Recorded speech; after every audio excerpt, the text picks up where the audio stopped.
Saúdo a igreja com a santa e gloriosa paz do Senhor, amém? Louvado seja o nome do Senhor Jesus. Desde já quero externar a minha gratidão a Deus por essa oportunidade e essa responsabilidade de estarmos aqui adorando e bendizendo o nome do Senhor Jesus. Quero louvar a Deus pela vida da missionária Heloísa, porque eu não sei se os irmãos tiveram a percepção que eu tive, mas a oração que saiu através dos lábios da nossa missionária veio do céu. E é Deus nos avisando, nos preparando, porque saiu algo dos lábios dela que é algo muito sério, aonde muitas das vezes nós clamamos por milagres. O milagre muitas das vezes bate na nossa porta e por falta de percepção e discernimento nós lançamos o milagre que o Senhor enviou até nós. Então que nessa noite possamos estar atento à voz do Senhor, porque o tema diz: o louvor que quebra cadeias, a adoração que quebra cadeias. Eu não sei que tipo de cadeia que tem te aprisionado, mas vai ser através do seu louvor que o Senhor pode mudar essa sentença. Abram as vossas Bíblias no tema proposto. Está no livro de Atos, capítulo de número 16.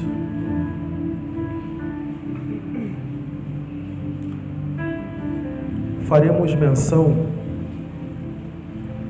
tão somente do verso de número 25,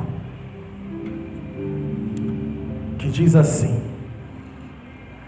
e perto da meia-noite, Paulo e Silas oravam e cantavam hinos a Deus, e os outros presos os escutavam. Podeis tomar assento.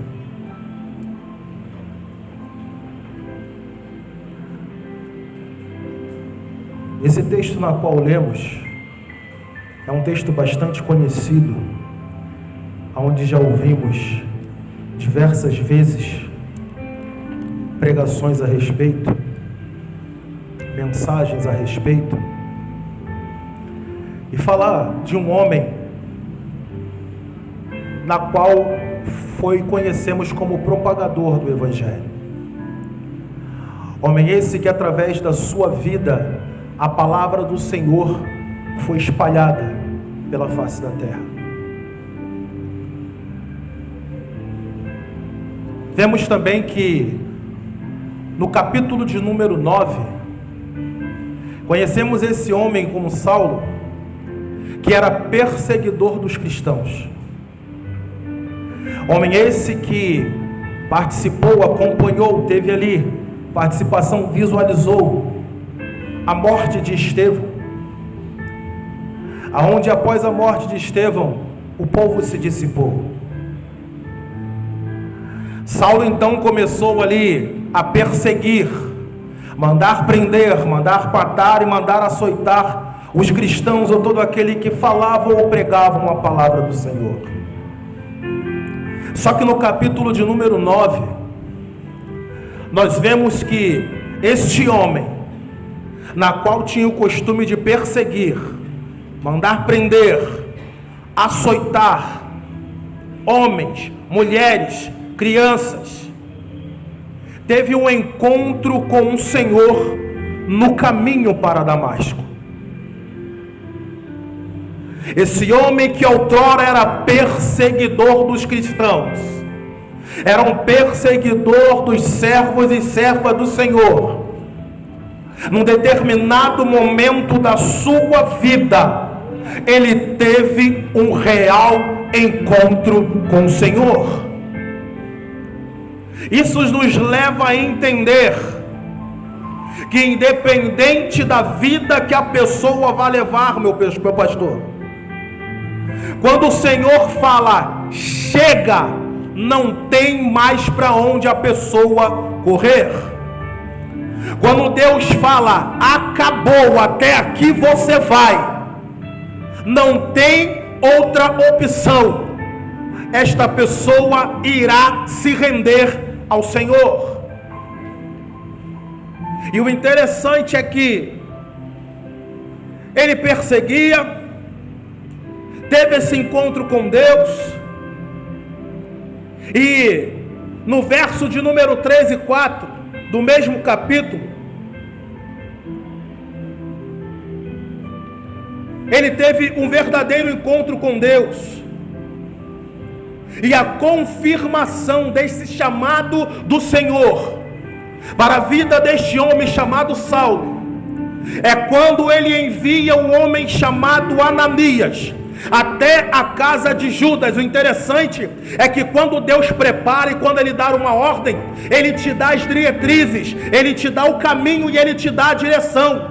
Aonde ele chama Ananias e fala, olha, vai para a rua chamada direita, e lá tem um homem chamado Saulo, que tem orado, e as suas orações chegaram até mim.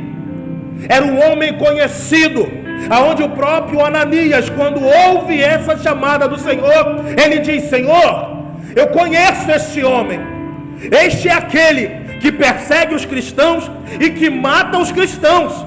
Só que Deus diz, nas minhas palavras, Ananias, não importa o que você pensa, não importa o que você diz, não importa o que você acha, vai lá, porque para mim ele é um vaso escolhido. Quando Deus escolhe, não importa o que eu penso, não importa o que você acha, o que vai importar é o que Deus tem preparado para fazer através da vida daquele que ele escolheu.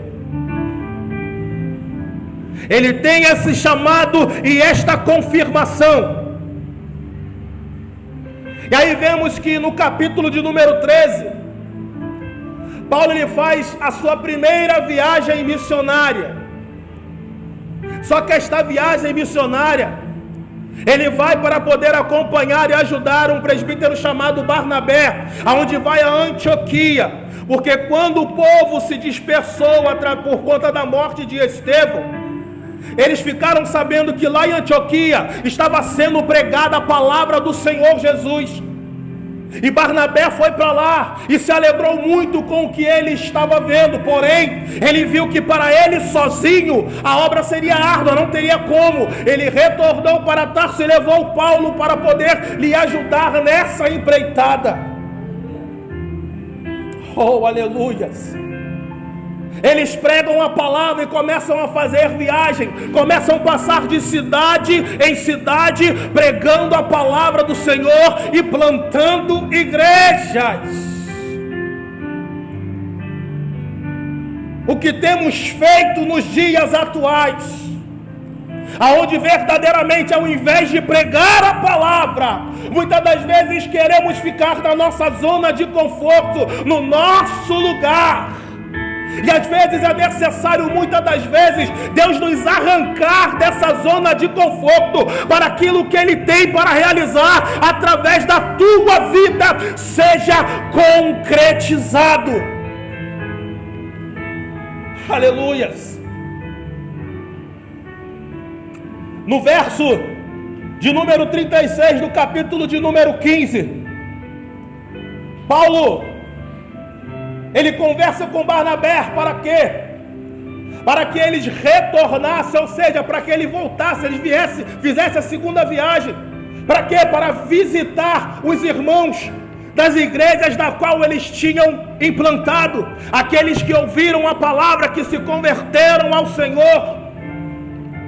Paulo conversa com Barnabé para quê? Para que eles retornassem e visitassem os irmãos, ver como estava, porque não adianta só pregar, pessoas levantarem a mão, é necessário um cuidado espiritual, é necessário um revestimento, uma cobertura espiritual, porque sabemos que o mundo espiritual, ele não brinca na hora de se levantar para poder tentar parar a vida de alguém.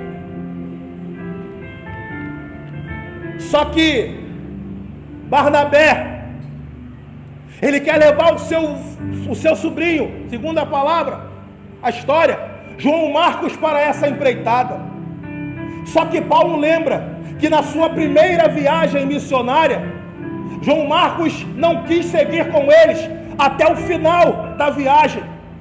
Então, por conta disso, Paulo e Barnabé, eles têm uma desavença. E ali eles se separam, aonde Paulo escolhe Silas para poder o acompanhar nesta empreitada. É por isso que a palavra de Deus diz: é melhor que sejam dois do que um. Por quê? Porque se um estiver fraco, tem outro para levantar. O cordão de duas dobras é mais difícil de arrebentar. Ou seja, eu entendo que muitas das vezes, se tentamos realizar a obra sozinho, pode chegar um momento onde você não vai mais aguentar os açoites que a vida te dá. Oh, aleluias! Louvado seja o nome do Senhor Jesus. No capítulo de número 16, como é falado aqui no verso de número 1, Paulo, ele vai para Derbe e Listra, aonde ali ele conhece a Timóteo. E o interessante é que a Bíblia vai dizer que o povo de Listra dava testemunho de Timóteo. E quando eu estava meditando, que eu cheguei nesta parte, isso me confrontou. Porque eu me fiz a pergunta a mim mesmo.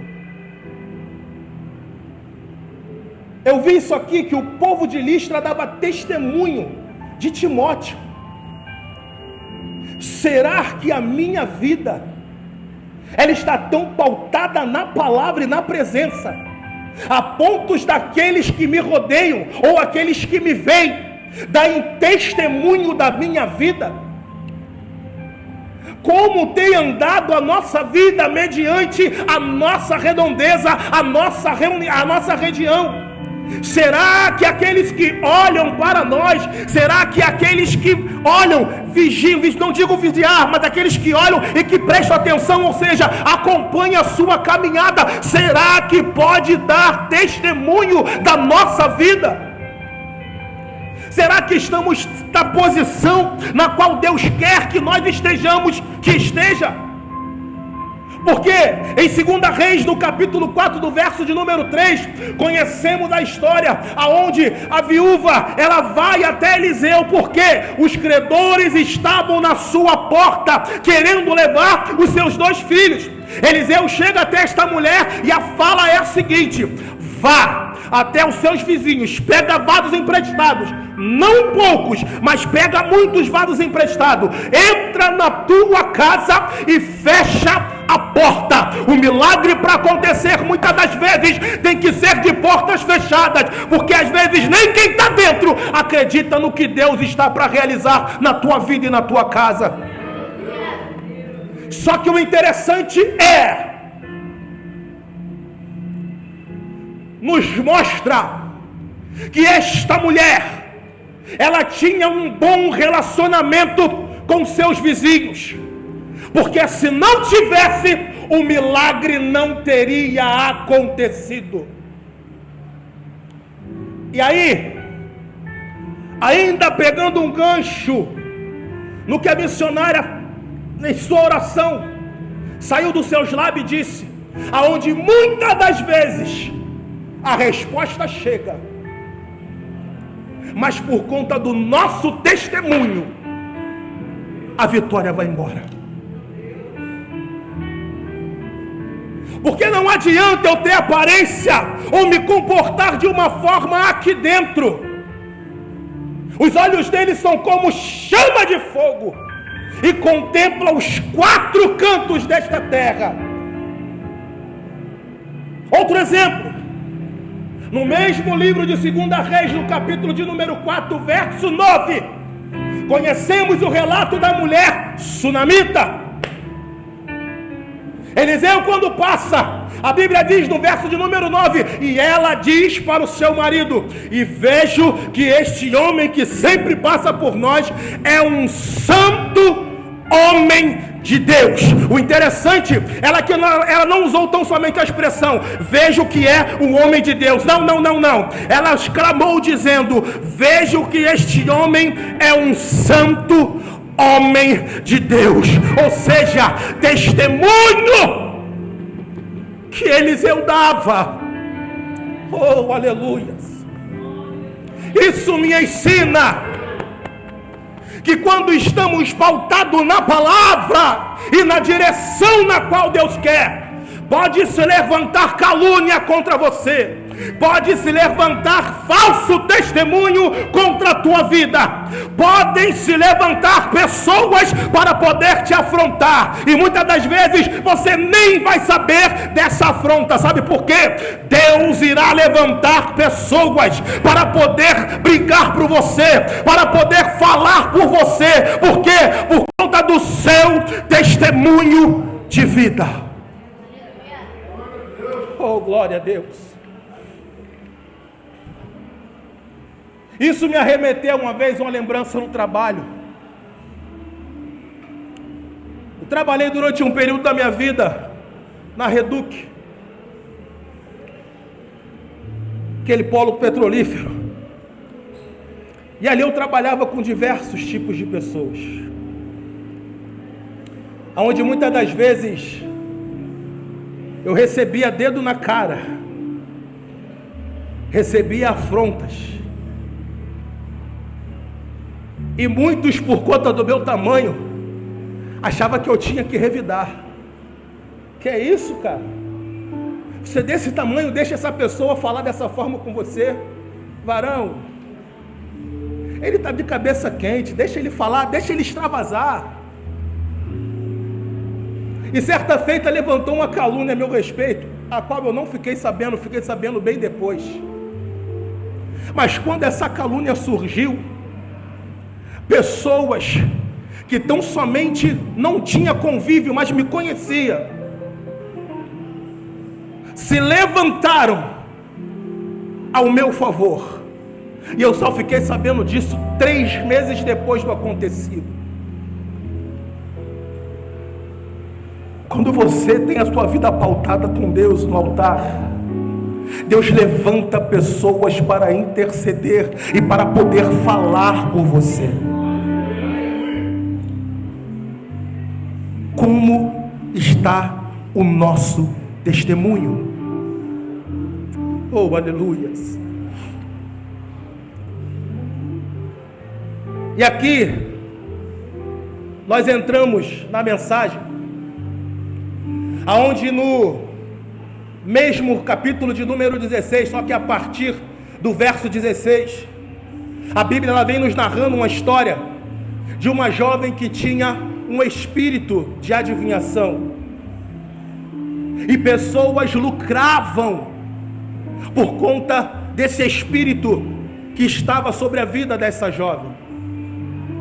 O interessante é que no decorrer da mensagem, a Bíblia vai nos narrar, e foi falado aqui, foi lido na devocional, uma mulher chamada Lígia, aonde ouviu a palavra do Senhor, se converteu e toda a sua família foi batizada.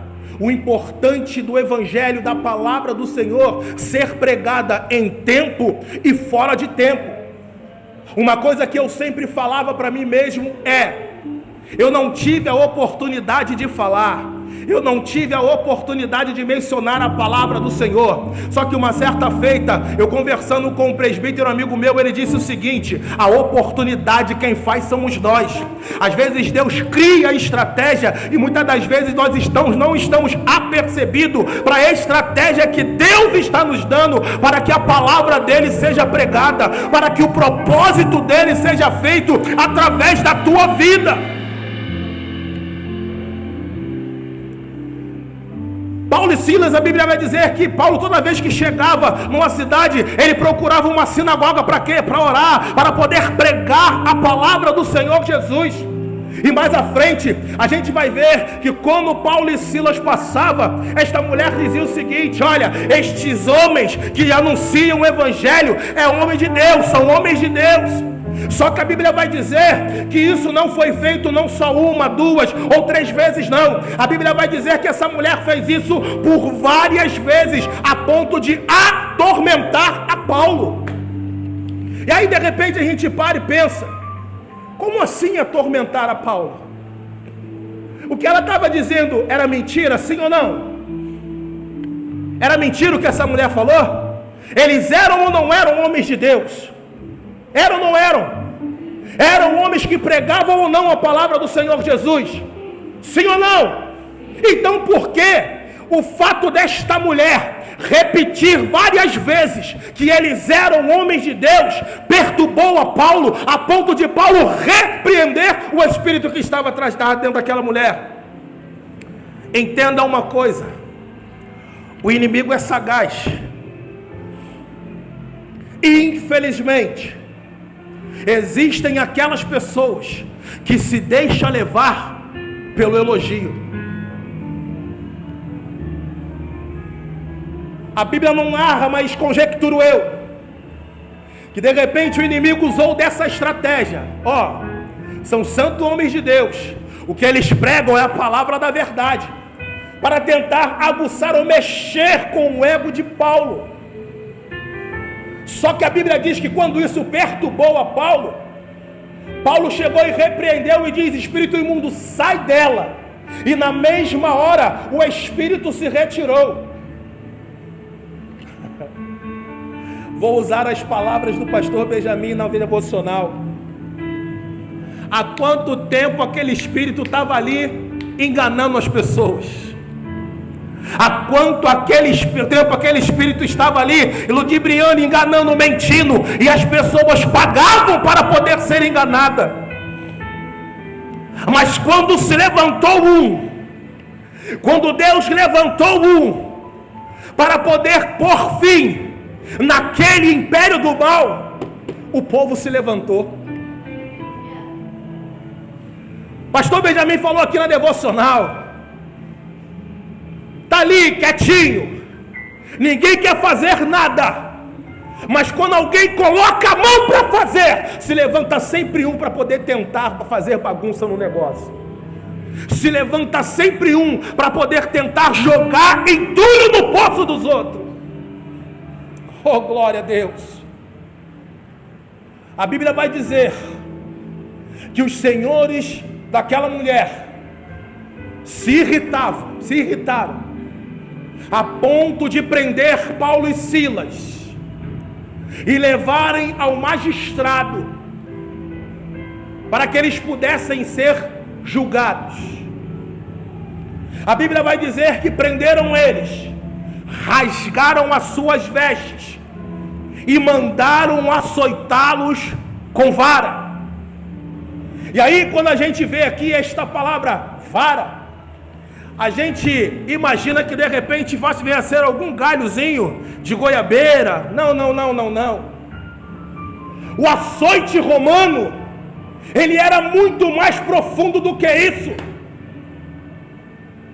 Os romanos, quando iam açoitar, eles utilizavam um instrumento chamado azorrague, que tinha um pequeno cabo de madeira, e tinham ali de aproximadamente de 3 a 12 tiras de couro, aonde nessas tiras era colocado na sua ponta, o que na ponta tinha um nó, e era colocado além do chumbo, pedaços de ossos afiados e também pedaços de metais, a ponto que quando aquilo pegava no corpo da pessoa, não era tão somente uma chibatada, mas uma daquela equivaliam a 12 chibatadas das costas de uma pessoa. A história vai dizer, diferente da lei judaica, que eles estipulavam o número de açoites que a pessoa deveria tomar, mas da lei romana não. Ia depender de quem estivesse açoitando. Era ele quem ia decidir quantos açoites a pessoa iria tomar. E a história vai dizer que a pessoa, quando era flagelada com esse azorrague, ela ficava tão debilitada, mas tão debilitada, que ela poderia ter falência múltipla do seu sistema. E aí nós imaginamos Paulo e Silas, após serem açoitados, eu imagino aqueles homens sangrando, de repente faltando um pedaço do seu corpo, é lançado no cárcere interior. Esse cárcere interior, ele correspondia o quê? Uma masmorra. Ele ficava no subsolo, aonde eram colocados os presos de maior periculosidade, para que não houvesse o risco de ele fugir. E além de estar no cárcere interior, ainda era colocado ali 4 quaternos de soldados, para poder verdadeiramente guardar aquele homem. E além de estar no cárcere interior, a Bíblia vai dizer que os seus pés eram presos por um tronco. Oh, glória!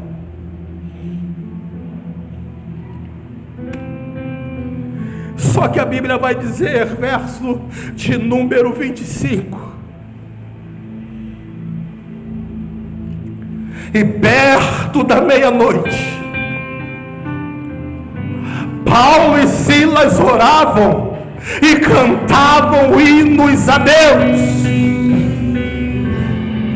a ponto que os outros presos ouviam.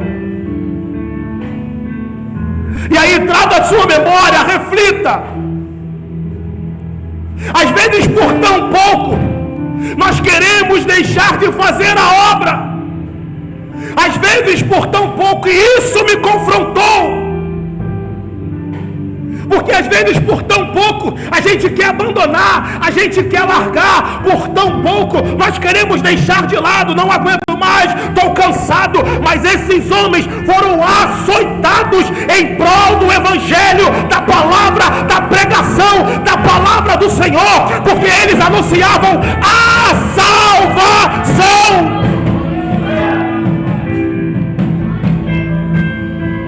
Eu posso imaginar que depois do açoite, pela perda de sangue daqueles homens, eles estivessem fracos, totalmente debilitados.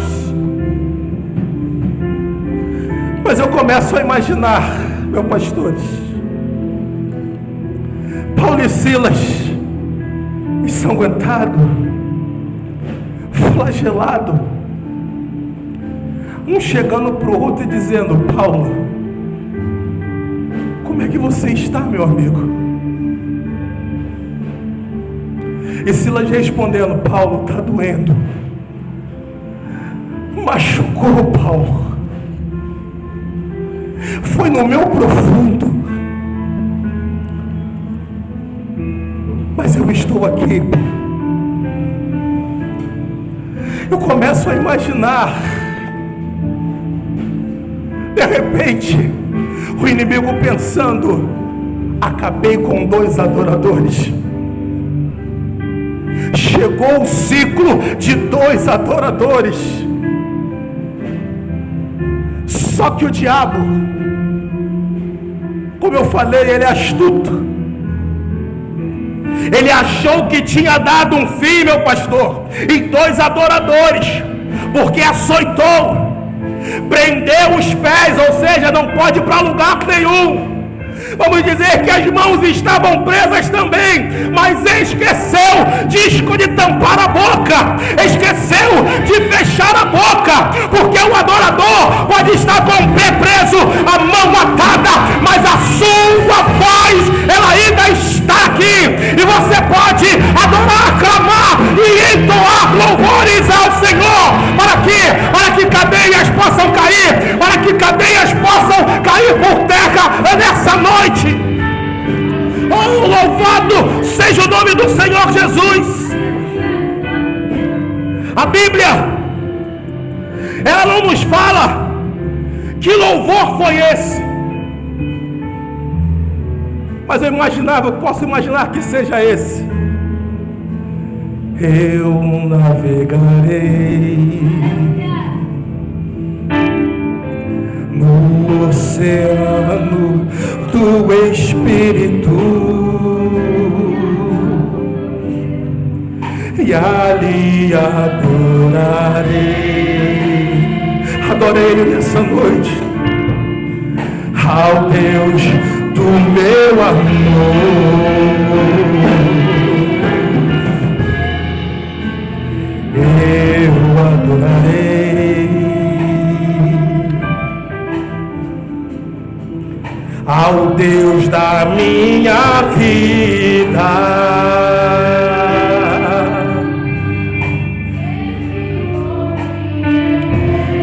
Oh, aleluia. Sem nenhuma explicação, adora Ele. Espírito, Espírito, que desce como fogo, desça sobre nós, vem como em Pentecoste, e enche-me de novo.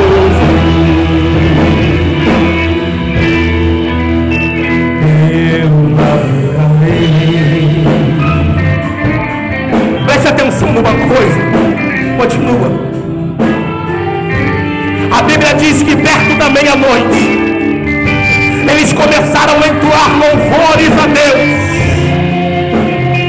aonde um grande terremoto sobreveio. Perceba que enquanto eles estavam em silêncio, nada aconteceu. Enquanto ele estava em silêncio, o céu estava cerrado. Enquanto eles estavam em silêncio, nada acontecia. Mas a partir do momento em que eles abriram os seus lábios para poderem entoar louvores, o céu respondeu, o céu abriu, o céu entrou com providência, mandou um grande terremoto, aonde os cárceres daquela prisão foram abalados.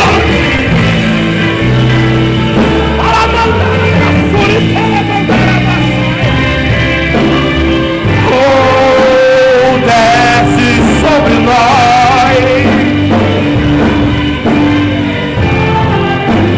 o poder da tua oração, a força do teu clamor. Ela pode mudar essa sentença, ela pode mudar esse diagnóstico médico, ela pode mudar aquela situação, ela pode entrar no gabinete de juiz e mudar a sentença dada pelo homem. Aleluia!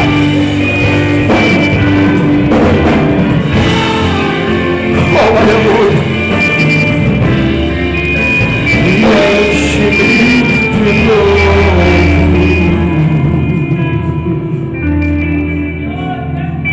A Bíblia diz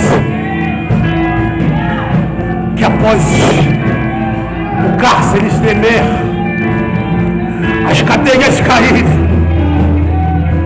oh glória a Deus, e os outros presos ouviam a adoração de Paulo e Silas, aonde a minha cabeça entrou em turbilhão.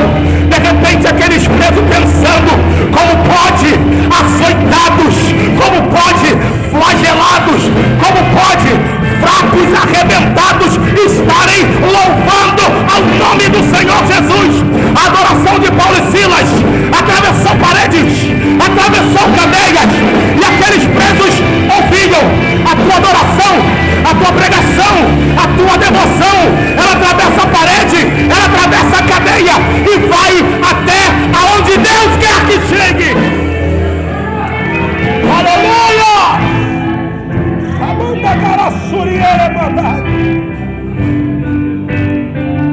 A Bíblia diz, é que eu me caminho por fim, que o carcereiro acordou e viu aquelas cadeias abertas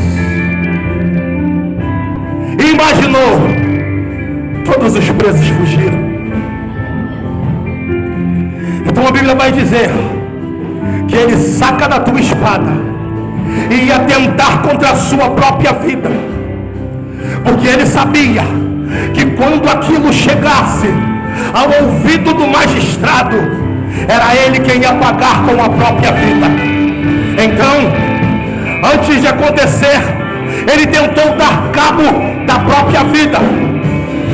Só que Paulo diz: não faça tal coisa, não estenda a mão sobre ti, porque todos estamos aqui.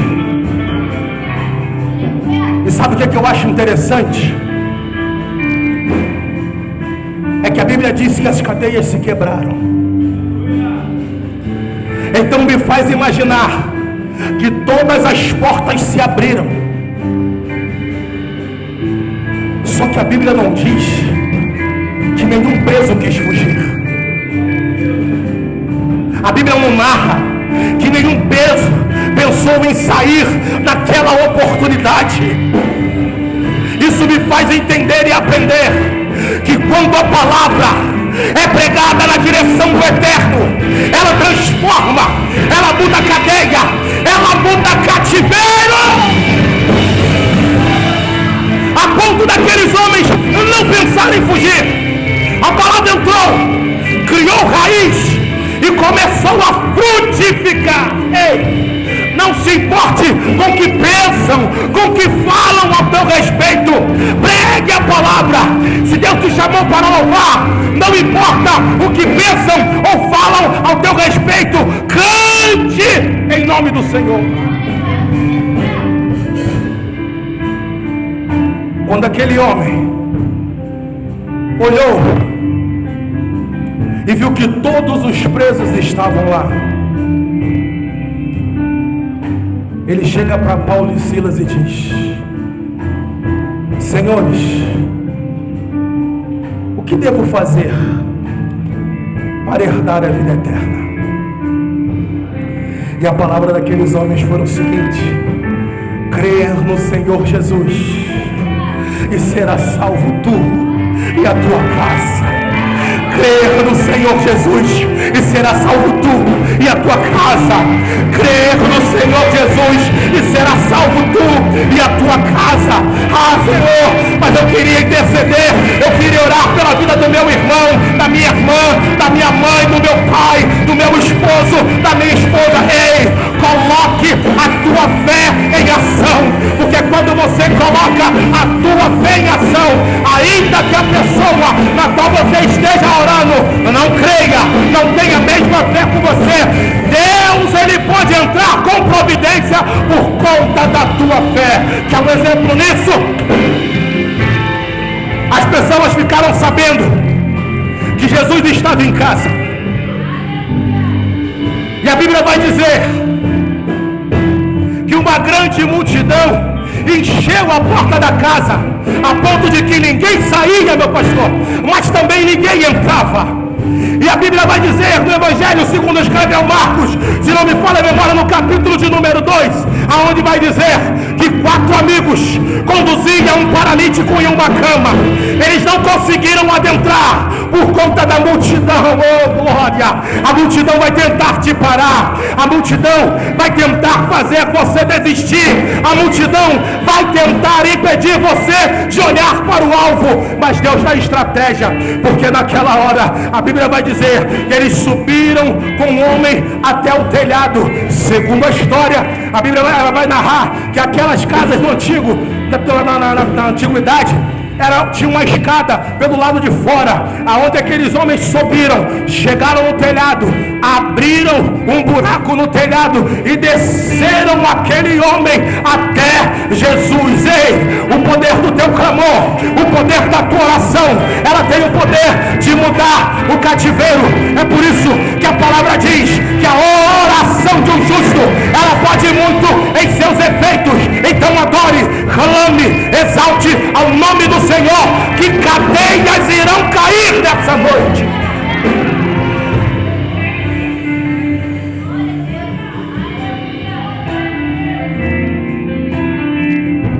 Aleluia. Louvado seja o nome do Senhor. Se coloque de pé nessa noite aqui, eu já encerro.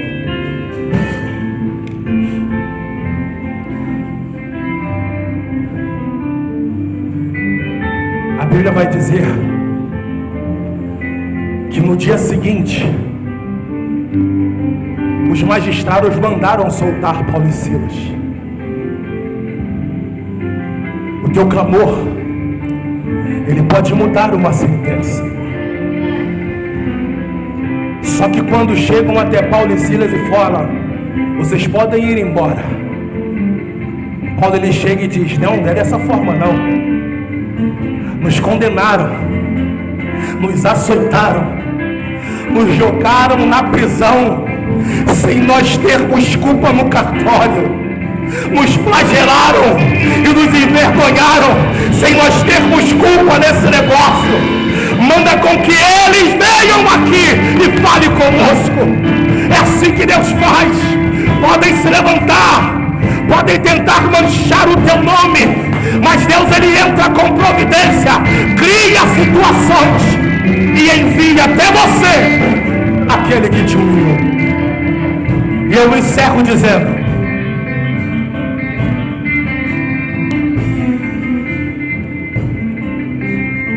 que nessa noite saia daqui crendo que o poder do teu clamor, ele pode e vai mudar essa sentença. O poder do teu clamor, ele pode e vai mudar esta situação. O poder do teu clamor, ele vai jogar por terra esta cadeia que estava te impedindo de adorar. O poder do teu clamor chegará ao trono de Deus e ele entrará com providência. Que Deus possa te abençoar nessa noite. Que o teu louvor continue mudando sentença e quebrando cativeiros. Que Deus te abençoe. Fique com essa palavra e eu agradeço a minha oportunidade em nome de Jesus.